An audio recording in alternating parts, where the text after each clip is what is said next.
Assalamualaikum warahmatullahi wabarakatuh. Bang Jen di sini.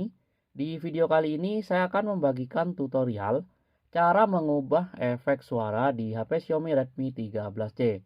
Nah, efek suara di sini adalah efek suara saat kita mendengarkan musik ataupun suara saat kita mendengarkan video, teman-teman. Nah, kemudian bagaimana cara untuk mengubah efek suara di HP Xiaomi Redmi 13C? Tanpa berlama-lama, langsung saja kita ke tutorialnya. Langkah pertama untuk mengubah efek suara di HP Xiaomi Redmi 13C ini, kita bisa masuk ke setelan. Kita cari saja setelan. Setelah ketemu setelan, ketuk dan masuk ke setelan seperti ini. Setelah itu di setelan, kita scroll saja dan cari pilihan suara dan getaran. Nah, ini dia teman-teman. Kita ketuk saja suara dan getaran seperti ini. Setelah itu di suara dan getaran, kita scroll hingga ada pilihan efek suara. Nah, dia ada di pilihan paling bawah sendiri. Kita ketuk saja pilihan ini, efek suara seperti ini. Kemudian di efek suara, di sini ada beberapa pilihan efek suara, teman-teman. Untuk efek suara yang pertama ini kita tidak bisa mengubahnya. Nah, saat diketuk hanya ada satu pilihan seperti ini, teman-teman.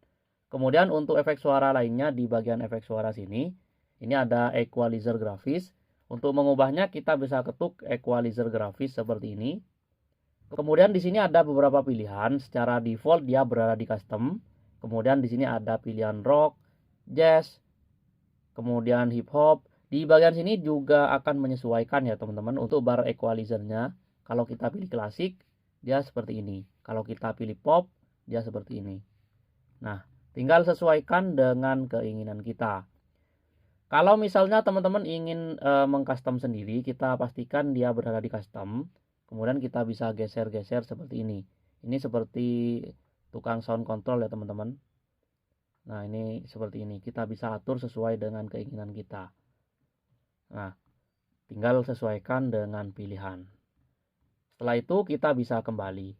Oke, demikian tutorial cara mengubah efek suara di HP Xiaomi Redmi 13C. Semoga bermanfaat, kurang lebihnya saya mohon maaf. Wassalamualaikum warahmatullahi wabarakatuh.